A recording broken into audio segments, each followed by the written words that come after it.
Welcome back, everyone. We all hope that you've enjoyed or that you've had a pleasant lunch so as to gather new energy for the ensuing discussions. Speaking on behalf of us who are here physically, we couldn't have imagined a better start for the symposium this morning with deeply inspiring presentations from both Igor and Lena. As we now move forward in the program, it is time for Elena Namli's presentation.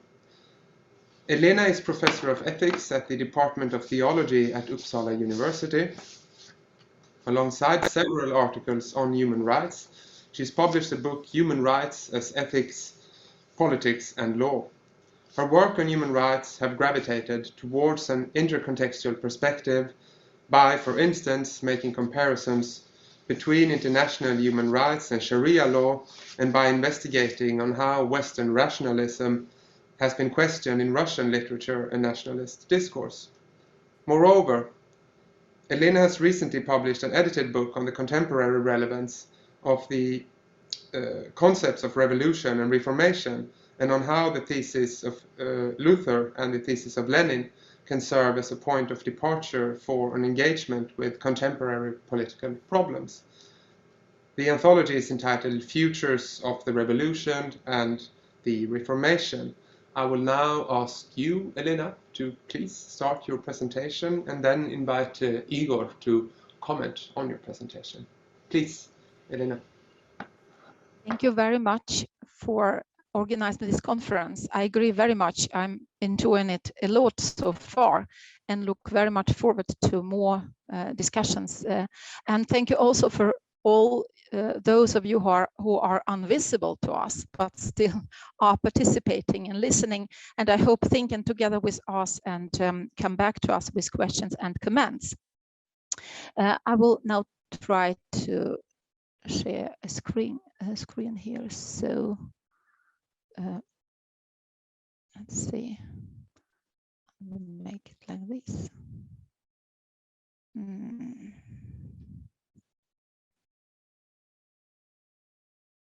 Okay, you can see my slides, couldn't you? Thank you. Well, I have put the title Human Rights as Ideology to this presentation, or maybe rather ideologies, would I say. And this is because our organizers encouraged me to think in terms of futures for human rights, and of course related to my previous and ongoing research. So I would like to say that it is obvious to me that human rights are used as powerful ideologies in the sense legitimization of power possession. But I'm a little bit old-fashioned also in the sense that I still believe that they are and can be constructed ideologies as political visions for alternative organization of societies. So I do believe that human rights can also be used in these settings for constructing an ideology. I am professor of ethics, so some opening remarks about how to place me, or how I myself, let's say, position my research. I believe that ethics should be understood and conducted, of course, as critical studies of morality. This is important to me as an ethicist. And maybe I would not say that I hope that my work would guide political action, but I hope that some of my work can assist political agency that is already out there. So morality to me is not a kind of ontology. Morality is an institution among other institutions that regulate social relations. So I work with a constructivist, social constructivist account of norms and values, of course, included human rights, and differently constructed in different societies, but also in one and the same society. And this, of course, goes for law, and this goes for other institutions. So in Uppsala, at Uppsala University, at least at the Faculty of Theology, I would emphasize, ethicists often work, not exclusively, but often within critical tradition, which means that we try to relate philosophical analysis of morality to a critical analysis of material conditions of global and local societies. You will see in a minute that I'm also a kind of a Kantian. So my Marxist friends often challenge me to this point of being materialist, but maybe we can discuss it a little bit later on. But I would anyhow emphasize that this is at least our aspiration. And when we speak about analysis of morality, so it very often has to do with different types of justification, not just legitimization, but discourse on justification, theories of justice, and so on. What distinct us from well, today we have already heard that there are many different forms of Marxism. There are, of course, many different forms of liberalism, and well, there are many different forms of philosophy and all of it. So, but in Sweden, I would say that ethics at the Faculty of Theology is distinct from philosophical analysis, mostly because we pay much more attention to traditions and context. We are not confessional, we are not constructing a Christian ethics or something like that, but we do work with different kind of traditions. And my own belief is that it is very, very helpful to make critical analysis of our own tradition, of course. So I guess we are rather used to scrutinize aspirations to universality on behalf of different traditions. So human rights is also a kind of traditional traditions aspiring for universality. As a theologian, I don't find it so special. It was rather a general trend for attractive visions. My monograph on human rights as ethics, politics, and law has been mentioned. In this book, I do develop a critique of what I describe as a liberal monopolization of human rights. A kind of either you have a liberal vision of human rights or you disregard human rights discourse as such. A kind of there is no alternative to a liberal vision. Then, of course, as many of you already mentioned, there are different liberal visions. Anyhow, I believe that it is an unfortunate development if we normalize this kind of discourse. So I would agree very much with you, Igor, in terms of rights against rights rather than rights or no rights. So I also do critique of what I describe a legalistic reductionism of human rights.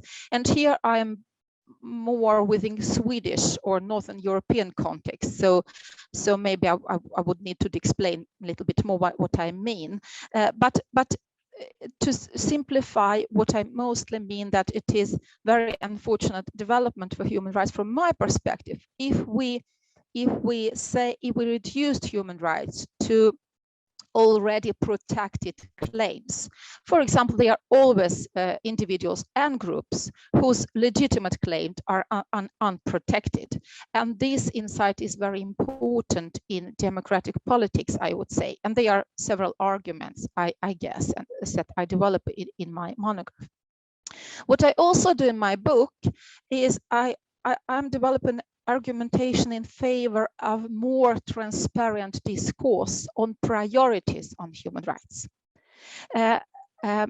I realize that within the international law, it is very difficult question how to handle different types of priorities between human rights.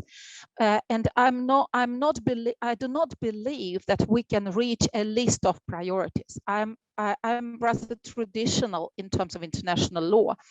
I believe there is a great potential, the very fact that we as different societies do different priorities.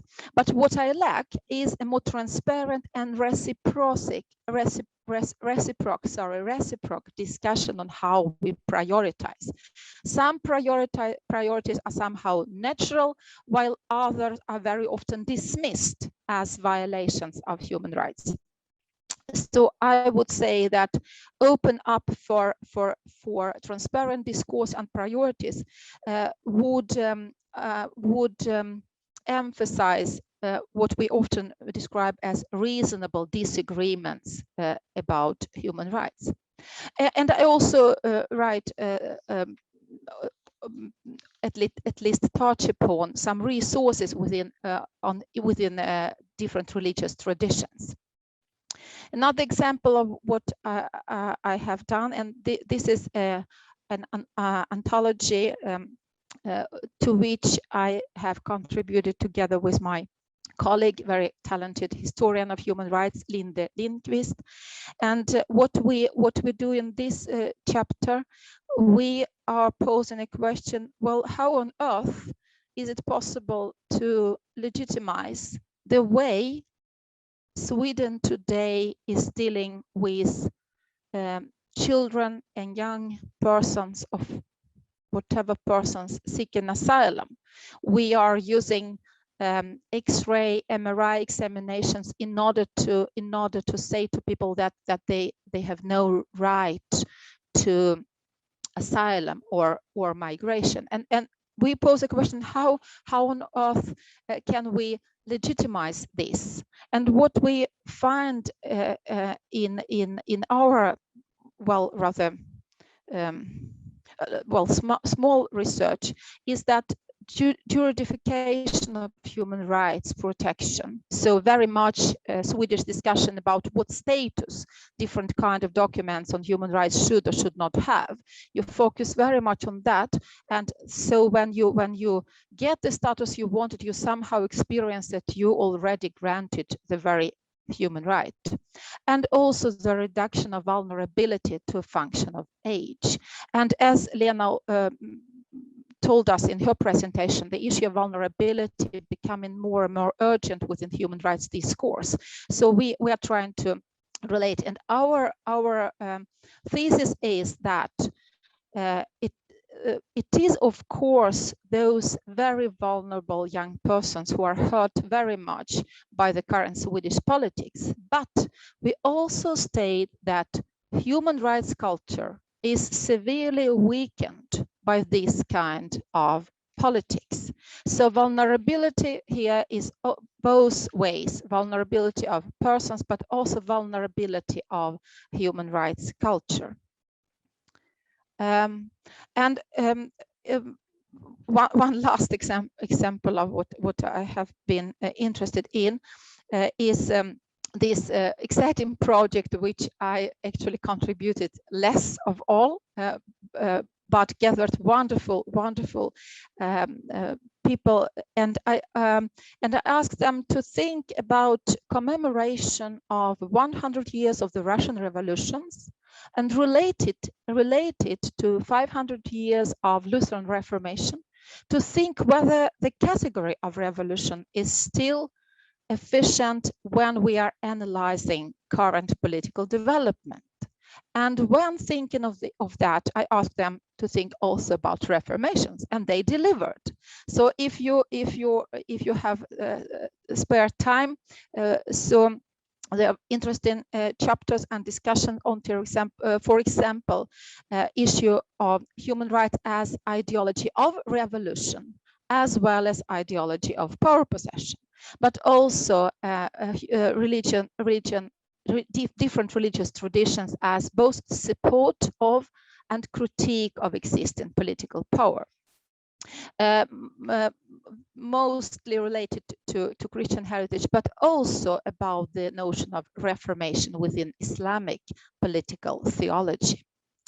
So when I hope that maybe not guiding, but somehow contributed to progressive political agency. When I pose a question to myself, well, what can I do? I would like to start by mentioning three concerns about current situation on human rights. And this is, of course, not a list of full or something like that, but something which concerns me at least. So my first concern would be that human rights have been and are used, and that very efficiently, as an ideology, in the sense that they legitimize power possession, global domination, regional domination. Well, not in every regional, if we speak of international relation, but in some regions, but also of social and political domination of different minorities. I'm not here talking about only ethnic minorities, but different minorities in such functional democracies as, for example, Sweden. I would claim that human rights are very efficiently used to suppress minorities and to suppress some society in global settings. And I don't like it. I don't like this kind of usage of human rights. So I'm looking into what is it about human rights that make them suitable for these purposes, and how could we frame human rights discourse in order to get them counteract this kind of, I would say, misuse. What troubles me very much, and I believe that it is related, at least in my worldview, related to the first point, is that unfortunately human rights are very often and easily harmonized with contemporary forms of racism. Sometimes we say that the very modern project of human rights is somehow a reaction towards racism. This is true just to some extent, but what we can see today is reappearance of very strong and legitimized racism, and we also see that human rights are very easily harmonized with this discourse. Anti-Islamic racism, I claim, has become a persistent element of the European discourse on human rights. We have this figure of Muslim, Islam as a threat. It is a threat to human rights culture. It is a threat to democracy. I'm not telling that all Europeans think like that. I'm talking about normalization of this kind of racism, and they are, of course, reactions against this usage of human rights, but still. And then nothing new on earth. I would say that human rights are very often a combination of moralistic rhetoric internationally. So when we speak about other countries, we very often use moralistic language, meaning that we expect societies, we expect states to use moral principles of human rights and human rights as important within politics. But when we look into political developments within our societies, so we very easily switch to realism, statism, different kind of legal positivism in order to not expose our own shortcomings to this kind of moralistic rhetoric. And the great problem is, I would say, precisely the combination of both.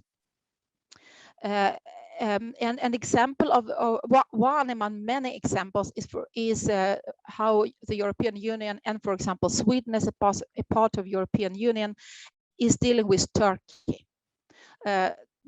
Double standards are every day in this relation, I would say.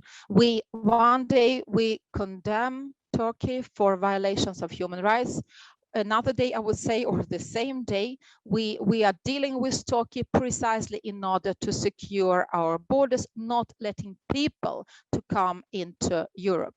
And I would say that this really is weakening human rights discourse day by day.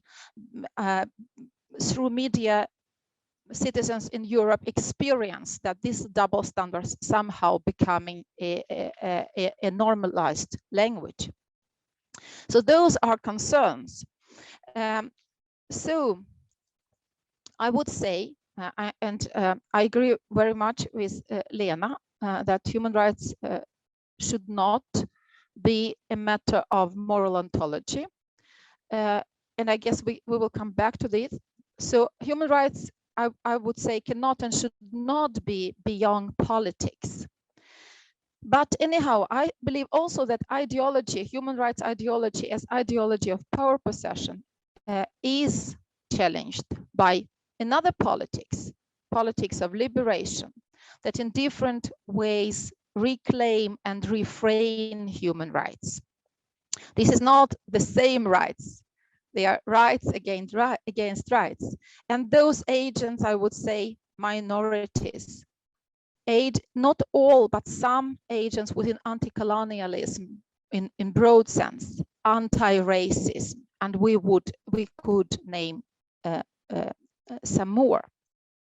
And human rights, if there is a future of human rights, I'm not as sure, but I would like to believe that there is a future for human rights, I would say should be open for ideological struggles. I'm not afraid of disagreements. I look very much forward to open up human rights discourse to ideological struggles rather than looking for kind of universal consensus. And those struggles I envision as struggles about what it is about when it comes to particular context, how to prioritize in particular settings, and of course forms or of implementation.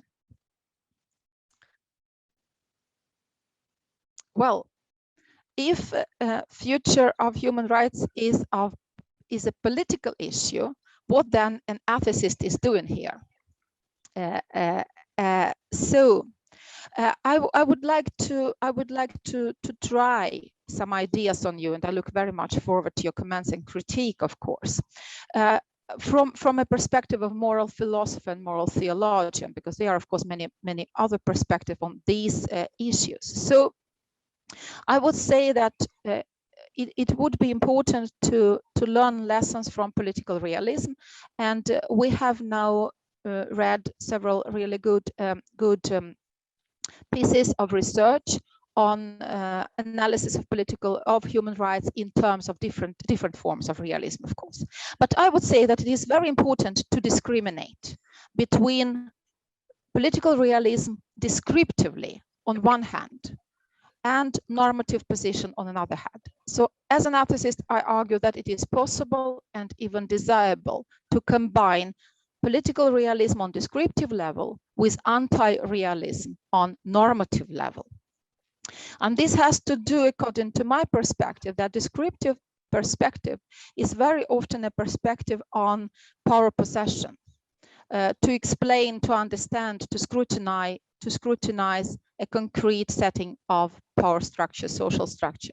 While normative perspective, according to my view, is a perspective of change. This is what morality also is about. It is about regulating our relations, but it's also about human agency, us constructing the world, us visioning alternative.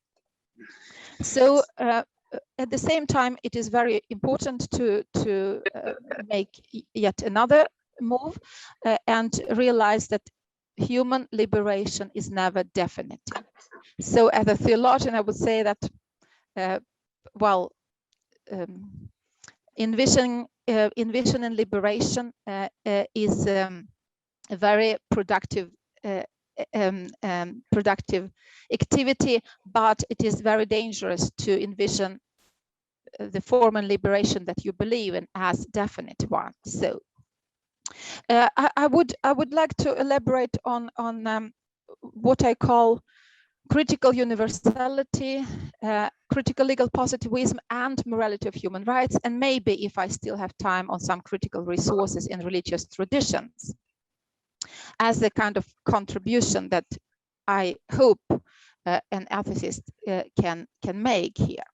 So, as you see, I'm still focusing on this distinction between descriptive and normative dimension of different kind of phenomena. In my previous research, I have argued that a special way of framing of human rights universality make them especially vulnerable or efficient, it depends what you want, for being used as ideology, as an instrument of legitimization of power possession globally and locally. So the one form of human rights universalism that I'm critical of, I call it for descriptive universalism, that very often takes the form of idea that agreements on human rights that we have within international human rights law or regional human rights legislation are universal. So we somehow believe that there is an agreement on human rights as a matter of fact. So I believe this is wrong. I believe that there is no such an agreement, and I believe it is unproductive to believe that we have this kind of agreement in terms of universality of human rights. I am also skeptical, although not to the same extent, to what I call epistemological universalism. So epistemological universalism in my research is related to what I call liberal monopoly on human rights. This would be the claim that justification of valid norms should transcend contextual differences. I believe that strong epistemological universalism is wrong. They are different legitimate forms of justification of human rights, understandings of human rights, and I believe it is wrong to push for epistemological universalism. I believe we should be looking into kind of multilingual approach to justification of human rights. So this said, I believe that human rights can be universal in normative sense. And normative universalism states, and here we are approaching my Kantian perspective, which I will try to reframe a little bit and try to make it less idealistic.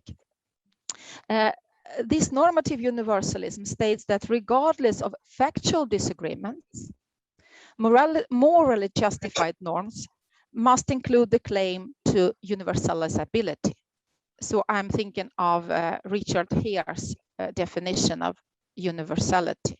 So there is,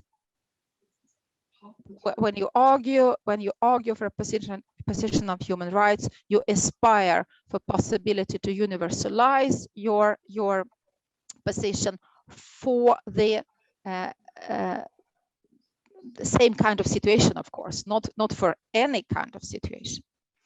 And I believe, that I guess maybe someone has microphone on and there is something happening. Is it possible to maybe to block another mic?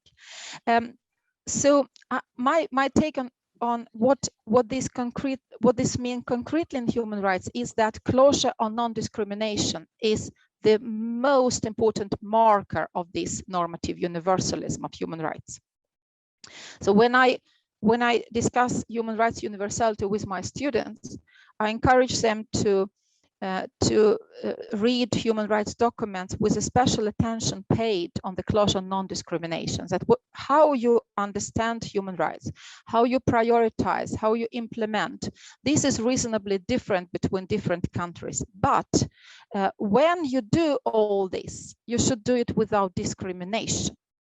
And my idea is that this reading of human rights makes non-privileged individuals and collectives an agent of human rights. Through the clause of non-discrimination, you can argue that injustices that you are experiencing are also violations of human rights. So, and I know that there are very vital discussions among, for example, European minorities, not least among different Muslim organizations, about whether they should use human rights language or where they should give up on human rights language. But to my knowledge, there are many organizations in Sweden and in Europe who are still trying to use human rights and very often non-discriminational approach within human rights in order to reclaim their political agency in contemporary Europe and Sweden. So what I am trying to defend and is a kind of universalism which is purely normative. It is not to say that human rights are universal. It is not to say that we have an agreement or we argue in the same way. It is purely normative. So if Sweden says that, well, we have right to education, then this means that we need to implement, prioritize and frame the right without discrimination, and that we can argue with aspiration to universality. So critical universalism, I call it critical universalism of human rights, is a normative universalism. I believe that it is a justified form of moral cosmopolitanism, which would be a combination of the affirmation of collective sovereignty with the aspiration to universality. And this is very important to me. It is not that we possess universal human rights. It is that we aspire for our justification, sustain the criteria of universalization. So, and here it comes. This critical universalism is, in a sense, a Kantian universalism, because it obliges us to make serious efforts to reason about human rights in a way that makes those rights universally recognizable. So minorities or other agents would say, well, we hear what you are saying, but this is not how we experience the world. And this would be a problem for someone who is taking this understanding of universality seriously. So this Kantianism is, of course, not the monological Kantianism. So I'm not going to repeat what Rawls and Habermas and other critics of monological Kantianism already done. But this is also Kantianism which stresses very much the idea of human dignity as a moral imperative. And to me, the talk of human dignity is not a description of human nature. I believe that sometimes, and I guess whether Lena is thinking like that, I hope we can come back to this. Sometimes it appears to me that we think that human dignity is something which is describing how we are. In my interpretation of Kantian ethics, it is not about description of how we are. It is an imperative of how we should treat each other. So, so the idea of human rights as a way of securing equal respect and concern for each and everyone's humanity. It's a principle how to relate from power perspective to human beings. It is not a description of what dignity is, and therefore I believe it is not difficult to combine this form of Kantianism with the approach that what dignity is about is very contextual and differs related to social positions, material positions, gender, whatever is important in a concrete settings of social and economic relations. This critical universalism is a universalism that, let's say, kind of a parallel to just war tradition. Sometimes we think that the tradition of just war is something that tells us when we can start the war. To my mind, the just war theory is very much about saying no war is ever just. I know of to my knowledge, there is no war that can really fulfill all the criteria of this series. So I believe that this critical universalism, a little bit of parallel, that helps us to realize that no concrete setting of the protection of human rights is universal, if human rights are normatively universal. So we have this idea of vision that is critical rather than ideological in the sense of legitimization. And of course, I realize the shortcomings of Kantian rationalism and struggling whether I'm too much rationalist in the end.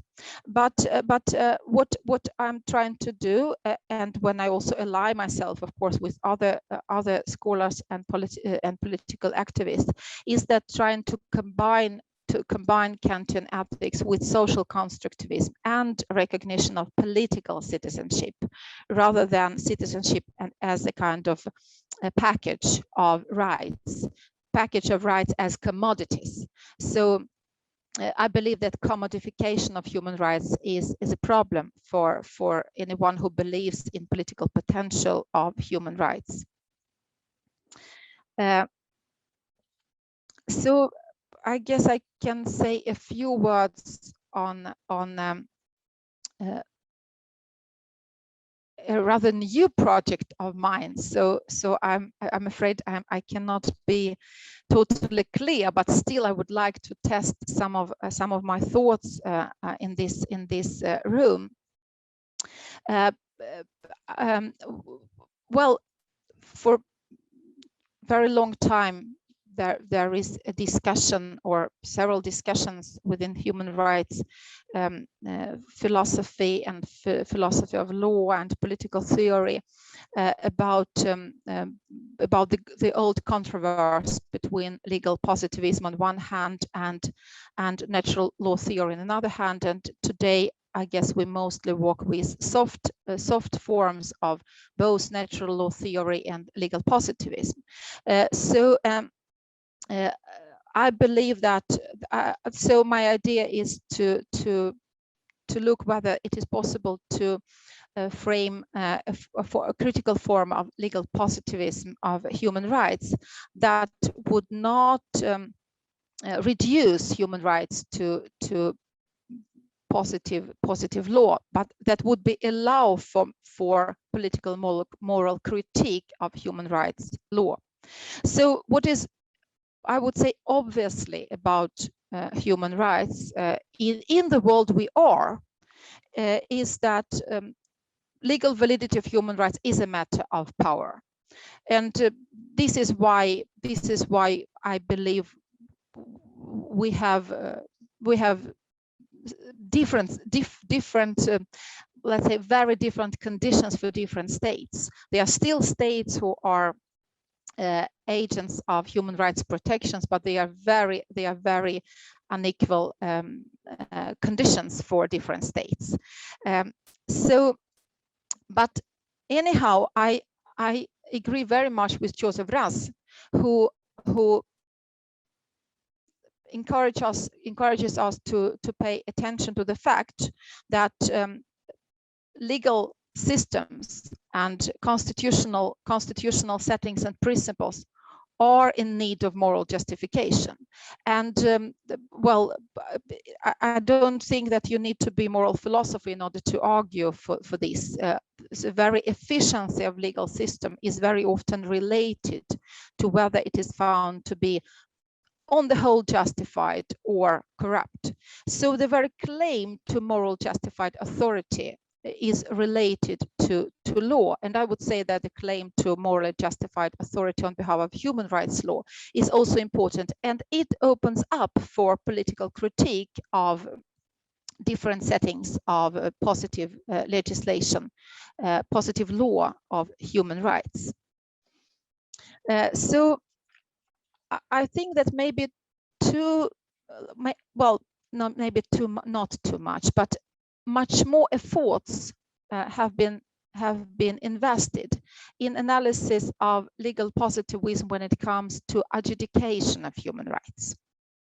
But I would agree with other researchers who say that there is always a kind of danger in this immanent critique of human rights law and law as such. So you can find yourself in a situation that you contribute to macro legitimization through micro criticism. So you're criticizing how human rights law is adjudicated, and by that, and at the same time, you are not paying critical attention to the macro problem with human rights law. I'm very much inspired by Finnish scholar Carlo Tori, who uses this term critical legal positivism, and for he would like to reclaim the idea of immanent critique, but I would like to reframe this critical legal positivism very much towards external critique of human rights legislation. And I believe that justification of human rights that are or should be incorporated in law does not demand the existence of natural morality. I would say that moral critique of law, moral and political critique of law does not presuppose the existence of natural law or apolitical morality. They are critical dimensions in morality as a phenomenon. So I do not agree with some Oxbridge philosophers who believe that critical level is somehow only accessible for professional philosophers. And here we have read interesting contributions from scholars who, for example, looked into Hermann Heller's critique of Carl Schmitt. Already in the last days of Weimar Republic, social democrat Hermann Heller delivered very interesting critique of Carl Schmitt, arguing that we do not need natural law, we do not need metaphysical morality in order to be critical of these political developments. So there are critical resources within the concrete political context. And in my interpretation, it is also the way that Jürgen Habermas and Rainer Forst now are proceeding with interpretation of relation between law and political morality. However, I would like to expand this kind of critique also to visions of the good life, not just the idea of justice on constitutional level, but maybe it would be to move too long from the topic. So just a few words about the third thing that I believe can be productive to do. I believe that human rights, at least as we know them in the global north, are somehow very skeptical about traditions. And I would say that it would not be such a great problem if we consequently used human rights as a critical instrument towards our own traditions. But what very often happens is that we use human rights when we would like to deconstruct or eliminate or to reframe the other's tradition, while making our own traditions invisible. So I believe that they are, and I would say I know that there are a lot of resources in different traditions that should be used in a more open and reciprocal discussion about how to protect and develop human rights in the global world of today. And at the same time, I believe it is very important that human rights is not an issue of identity. And this is quite a troubling development, I would say, at least how I experience European developments today. On the one hand, we describe the others tradition and very often Islam as a threat to human rights and democracy, meaning that neither human rights nor democracy are traditions. On the other hand, we are very seldom explain what we do mean by democracy. It appears as we all have a kind of agreement about what democracy is, whether in fact they are very different visions and projects, democratic or less democratic, and very, very much struggle about the meaning of democracy and human rights. So we somehow frame the discussion that functional or traditional European democracy are human rights and democracy. It's our identity to represent human rights and democracy, whether the others tradition would be a problem. And I guess that if we would be more reciprocal in normative universalism, it would be more general and more open to discuss our different aspiration for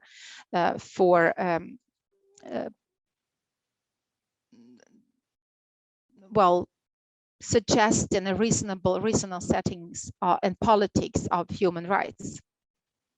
And here I believe that the principle of human dignity, and again, I interpret it as a moral principle, not as a description of what humanity is or should be about.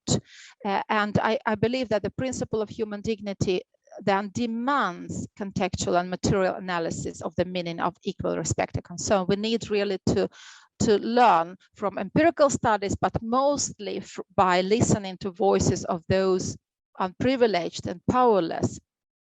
What does it mean to be violated or to be treated without respect for one's own humanity? I realize that even myself is tired of listening to myself now, so I stop here and leave the floor to Igor. Thank you very much. Thank you so much, Elena, for that very stimulating and illuminating talk. I'm going to try my best to right a previous wrong because I went on a very long response last time, but I'm going to try to be concise to leave more room for discussion. And I'm going to try to move you from the Kantian to the Marxian, but we'll see if I succeed. And I'll do so using various devil advocate approaches.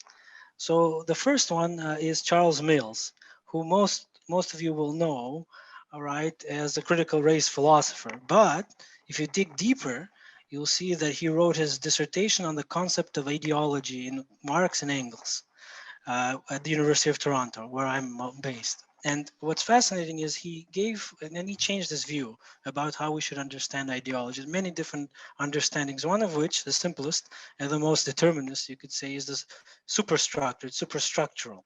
That doesn't mean it's bad. It doesn't mean it's pernicious, that it simply justifies the status quo. Then there's the pernicious one, that it justifies the status quo.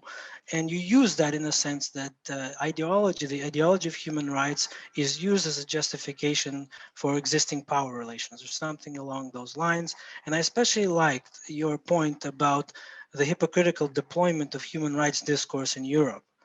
It's as if there's some kind of historical amnesia when it comes to the legacy of the 20th century, except as applied to the 21st century when it concerns asylum seekers. So my view is that if human rights have any substance, it's precisely when they're at stake, not in theory. This is why maybe I'm not so Kantian in this respect. Now, I think what is helpful in Mills in this respect is the danger of a certain neo-Kantian approach, which is still fairly dominant in social and political theory, including those used by Forst and Habermas. And he refers to this approach as ideal theory as ideology in the pernicious sense. And the reason why the Kantian approach or the neo-Kantian approach, the non-monological approach, is still vulnerable to this is because the test of universalizability asks that we abstract from our empirical circumstances in order to arrive at universal moral laws. But that is in tension with your descriptive realism, because the only way we can abstract is if we forget about our traditions, forget about the concrete in order to arrive at those universal principles. Now that's one aspect, and it occurs in Rawls in the veil of ignorance, the original position, which is a big problem and has been criticized. It occurs in Habermas as well in his ideal speech situation, which I should say is backward looking, not forward looking. But somehow this proceduralism ends up with equality and freedom, which was supposed to be justified. So it returns to some of the problems that Lena mentioned about foundationalism. Habermas has it too, except he calls it post-metaphysical. Post-metaphysical is still metaphysical, in my view.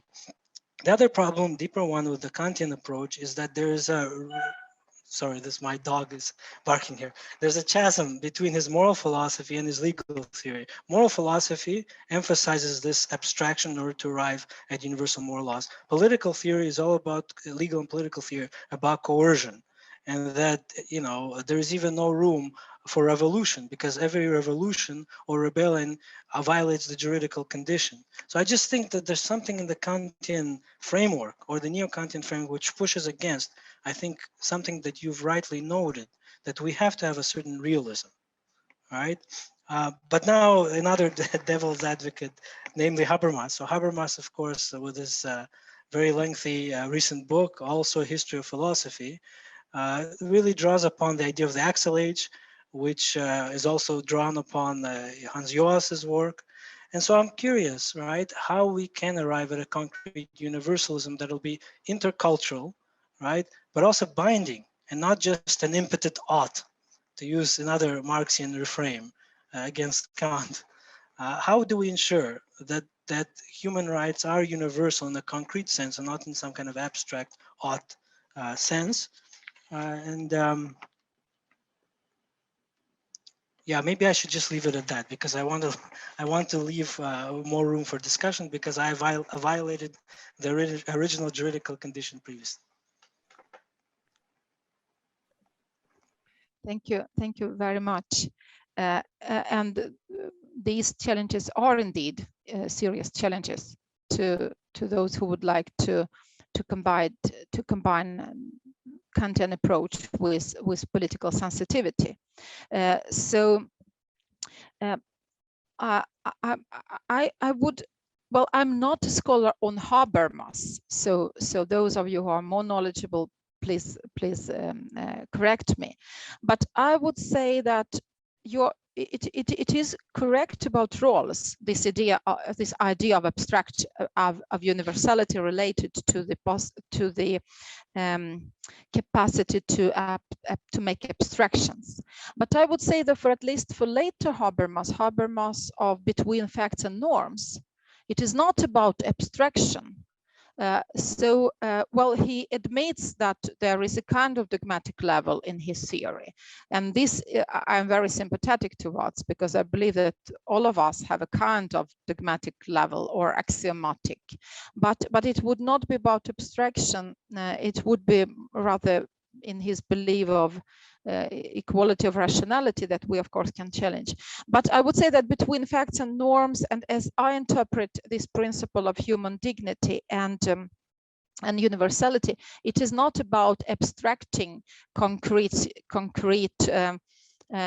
conditions. And therefore I mentioned here, because for here it is very important that what you universalize is not general, but very often concrete. So in order to universalize, you need to make an adequate description of the situation, and if the situation is really different due to another society, or due to the fact that you belong to another class, for example, and therefore in fact belong to another society within the same society. So it's not about making abstraction, it is rather about making your position as accessible as it is possible. And then of course you can say that there is a kind of limit beyond which you cannot make your position possible to understand from another perspective.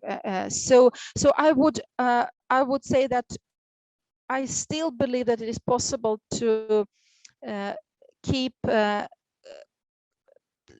Kantian perspective, but well, take away this expectation of a high level of abstraction. Coercion. This is very important, and I find it so interesting that you remind us about this democratic radical democracy in Marx. Well, it can be discussed in how you interpret it, but I believe that the issue of coercion is really interesting, and I would like to learn more about how coercion is inscribed in different settings of political philosophy and moral philosophy.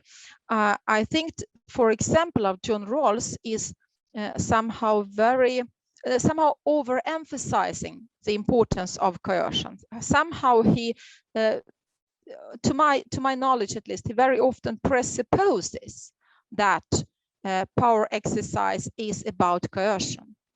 But I believe that if we move beyond that, much more towards radical democracy of Jürgen Habermas, so I read it that now it becomes binding, but not coercive in this sense, at least, well, of course, as far as we have law, we have coercion, and we have authority in the sense that we have this authoritative reason. Well,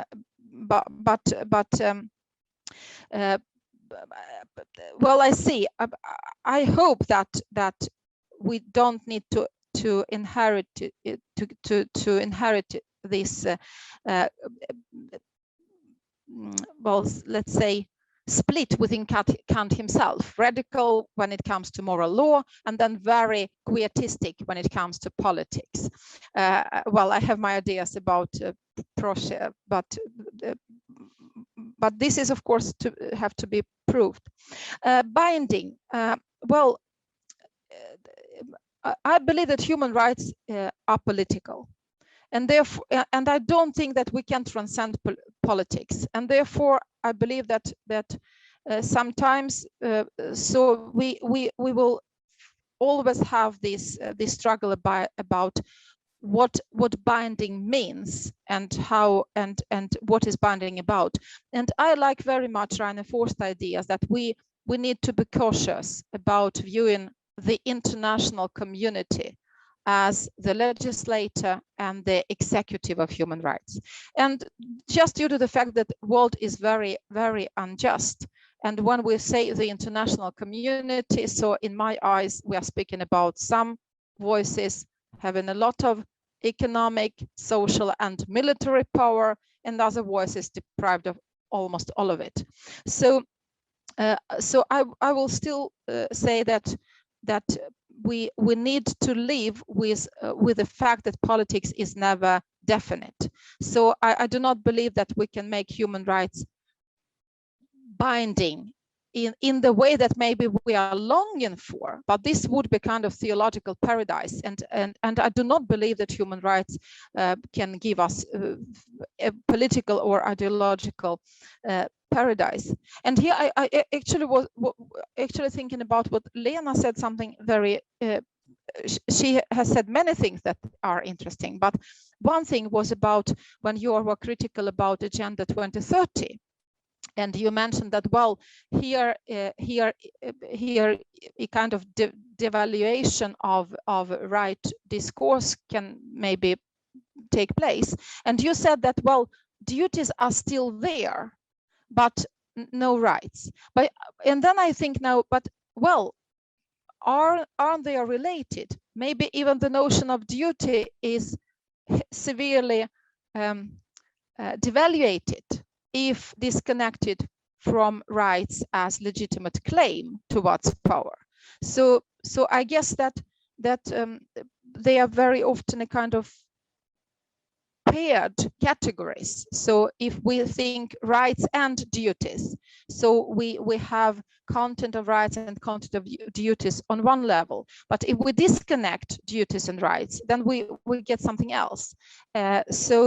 And therefore, I also believe that it is possible to construct human rights culture with emphasis on duties, but not just duties as something that are related to legitimate claims, not just duties.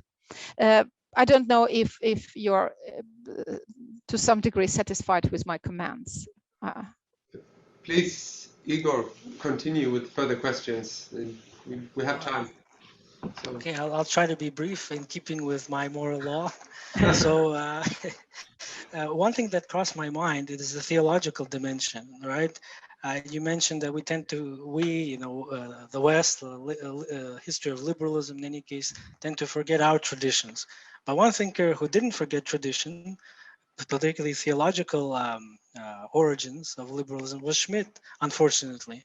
Right? Political theology, sovereignty, all religious concepts, they're rooted in these religious concepts, which may be a bit of a problem for universalism as well in that direction. From the Marxian angle, Engels wrote a very interesting article called Juridical Socialism or Lawyer Socialism, where he talks about the bourgeois religion of the 18th century being law, as opposed to, Christianity, and talks about different kind of ideological struggles and the forms that they take in real life. And so I'm curious about kind of this idea of tradition. Maybe if you can elaborate a bit more, because every time I'm struck, right, the extent to which we try to secularize. There are people in attendance here who are more equipped to answer these questions than I am. But just the idea that, all these theological offshoots, but is that a good thing, or is that something we should be worried about if we're interested in a concrete universalism and normative conception of human rights? So how would you, if you could just elaborate on the relationship between tradition and human rights? Maybe two remarks. One remark. One is that I'm among those who are not happy at all with left theorists who are encouraged by Carl Schmitt.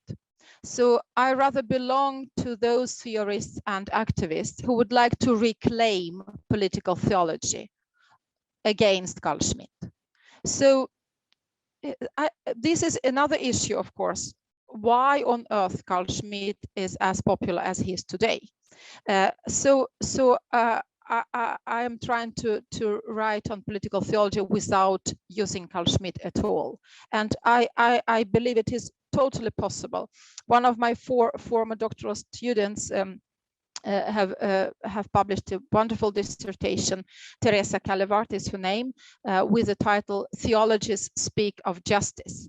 So it is a monograph on political theology, which does not include Carl Schmitt at all, discussing what does it mean to do political theology, comparing different political theologies within Christian theology and Islam. When it comes to tradition, it is, I would say, rather normal or banal. Tradition is something we tradera, we pass on, and we and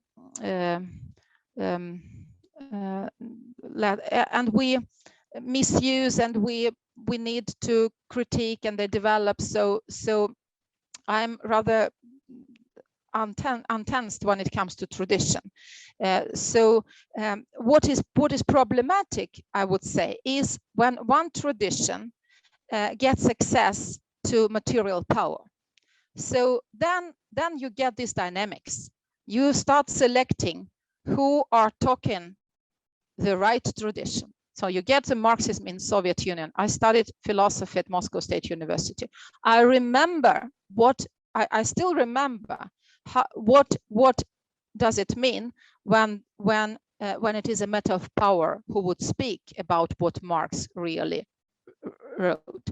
And then I experienced almost the same coming to Europe and seeing here it is important who would say something about human rights or liberalism or whatever. So I guess that what is important here is a relation between tradition and power. So, and I don't think we can. Sometimes we have this idea in democratic envisioning that we somehow can create a society when everyone gets equal access to describe what this tradition is for her and him. This is, of course, an ideal, but I believe we do need to be skeptical about the possibility to really realize this current envision. So those traditions that I know something of, I can give you a version which are terrible, anti-human, and within same traditions, very progressive, liberating versions. In this book on revolution and reformation, Teresa Calivart contributed with a chapter on precisely the use of tradition in revolutionary activities. When she is looking at about, for example, of Ali Shariati, the Iranian Marxist, or what, if you would like to call him Marxist, or this is always, but his idea of how to approach tradition, but also she's also critical of him because what she believes is lacking in his revolutionary approach is a vision of how to be critical of your own tradition. So I would say that all traditions are ambivalent and very often related to power possession or lack of power. Should I continue asking questions or give others an opportunity? If you have another question that you're really eager to pose, then please feel to pose it to Igor. We do have time. I'll just make a quick comment given the response that your response regarding the Soviet experience reminded me of Herbert Marcuse's book on Soviet Marxism. And the reason why I think it's connected to your talk is because he says Marxism was a revolutionary ideology. In the Soviet Union, it became a conservative one, precisely to justify the status quo, which is what you were worried about at the outset of your talk. So I just found that really interesting. I have more doubts about Habermas, even though my doctoral thesis supervisor is a card-carrying member of the Habermas party. She has said that not multiple times, but I think in his case, it's the co-originality thesis in between facts and norms. But then that's tied to a certain Weberian story about rationalization, which he thinks is post-metaphysical. I don't buy it. Disenchantment is not post-metaphysical. But anyway, that's just my quip. But I want to live up to what I said previous and give others a chance if we have time. Thank you very much, Igor. So then we leave the floor open to questions from the other participants in the symposium. Are there any one of you who would like to pose a question to Elena? Then please. Lena? Yes, thank you. I would just like to pick up on the notion of dignity, Elena, because you sort of paraphrased me there in the connection to that, since I was a bit scathing about dignity, perhaps implicitly at least. I would just, to me, it just feels that, that I have a hard time seeing what job the notion of dignity does that is not done as well with the concept of equality.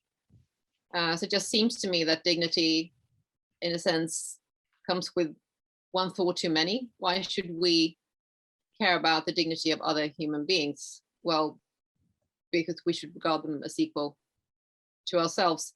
So if most of the work that dignity does is done equally well by equality, then could dignity add to that? Well, one reason why I feel personally that it's not a concept that I find particularly useful is that the risk of the extra job that dignity can do in relation to equality is reintroducing the moral aristocrat that I was talking about. You see this, for instance, in Jeremy Waldron's writings about dignity and human rights, which I think is very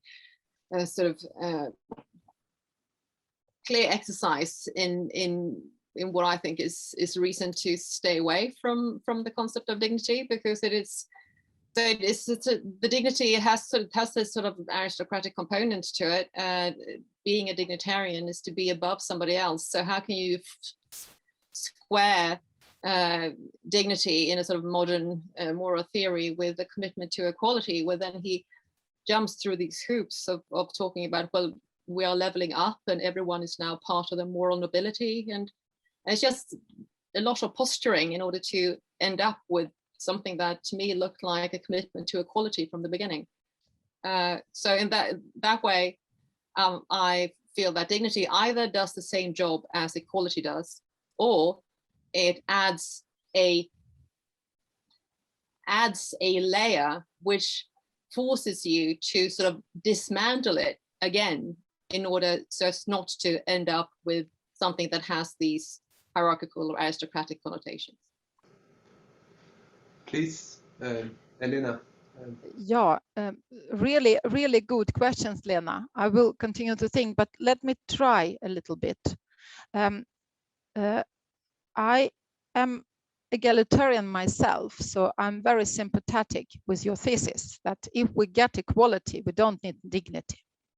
But if I say like that, we do not have equality. And then experience of undignified treatment, I would say, would be very useful to discuss problematic settings in our societies or problematic social relations. So, for example, if you are this young refugee who are by Swedish state is put in this medical machine in order to your body to be investigated. I don't know if it is immediately clear that this is an issue of equality, but wouldn't it be a situation when the very experience of being treated inhuman and undignified?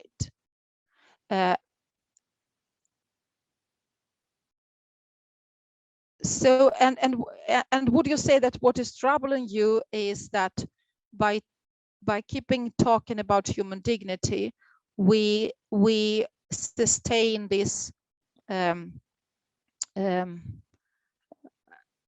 anthropocentric paradigm of human rights? Is it? But then equality is still equality between humans, or would you say that you are talking about equality between all animals, both human animals and non-human animals? So this is one reason among many where I'm not particularly interested in the discussion about the human person. and that the discourse of human rights always forces us back into that. If we talk about justice or distributive justice, we are never expected to define what a human person is before we can get going to talk about distribution. So this is something that that human rights prompts that I think is unnecessary. Yes, dignity brings with it some kind of human superiority in its connotation. And I mean, the discussion that, or the example that you took with how you treat people who are in vulnerable positions, like like asylum seekers or whatever. Yes, I can't see why not. Equality does the work of explicating what is. Was partly explicating what is wrong with that kind of situation. There are loads of other things that are also wrong with it. So I mean, I don't have very, very strong opinions about this. I just feel that the felt need to use dignity when equality could do is a problem with that. Is also that it sort of reinforces the focus on one person at a time. If we talk about equality, it sets us in relations to each other more obviously than the question of dignity does. I had another short query, if I may. Please, Lena, go ahead. And that was sort of the discussion about universalism is of course a big one and a vexed one, and I appreciated your sort of distinctions between different ways of being universalist. I think that it's really important to have a much more subtle discussion in human rights theory about what universalism is. So the kind of universalism that you end up endorsing, which is, as you put it, purely normative, so it's a kind of a thin theory kind of universalism, Kantian, you described it. So I would just like to hear if you have some reaction to this, because in feminist theory of human rights, like for instance in the Serene Kadir's recent very interesting book on decolonizing universalism, stresses that feminist theorists need universalism, and not to express a thin theory of the good, but in order to get a foothold against oppression. So universalism is a resource in a critical project of arguing against oppressive structures. So sexist oppression, then we can define that in some way, is a bad wherever it appears. So this kind of sort of non-substantive universalism that you favor it seems to me reasonable, but if you theorize human rights more from a critical position in terms of using it in arguments against oppressive structures, for instance, it seems to me difficult to get away from a more substantive universalism where you sort of bite the bullet of arguing substantively against certain practices or certain arrangements as bad, regardless of the context in which they appear. So there's a sort of sense of sort of negative universalism, which is substantive, but without sort of coming with its own vision of what a just society looks like, but which is capable of arguing in a universal way against certain injustices, like sexist oppression, regardless of context. But in that case, it has to be some kind of substantive commitment to it. So I was thinking whether, this is my question, is if the purely normative universalism that you endorse is capable of serving in that kind of critical project where having a sort of foothold against oppression regardless of context is what the function that you need universalism to serve for you. If you see what I mean. Thank you very much. I hope very much that it is possible. So I am not arguing that we will stick to our own context while working with human rights. So it is not regardless context in this sense. But what I'm arguing in favor of is that I am expecting more open and reciprocal discussion. So if we are against patriarchate, so it is very important that we do it regardless of whether it appears, but it not regardless of context, because somehow we always end up that the other's patriarchate is much more worth investing economic, discursive, and military instruments to fight compared to other. As for example, in Sweden today, we present what we do believe Islamic forms of patriarchate are very urgent and important to fight against. And this works in practice as a form of racism, not because we would excuse Islamic patriarchate, but because we do not see our own forms of patriarchate focusing on the other. And this is for me not the idea that we cannot discuss violations over context. It's that we do it and with regard to specificity of context. So absolutely, I believe it is possible. And the very expectation that say that I'm standing up and saying I am against patriarchate in every form and in any context. So this pure universalism would push me to argue that I'm knowledgeable, I'm interested in these concrete settings and concrete differences, and not veil my own problems. I'm not meaning purposely. Sorry. No, thank you so much, and I'm very sorry to interrupt you. Good cliffhanger for tomorrow. 51 now, so in order to be fair to the next discussants, let's say 14:56, so we have 5 minutes for a toilet break or whatever you feel like. See you in a bit. Thank you so much, Lena and Elena, for your presentation, Elena, and your Igor, your comments, and Lena. Thank you.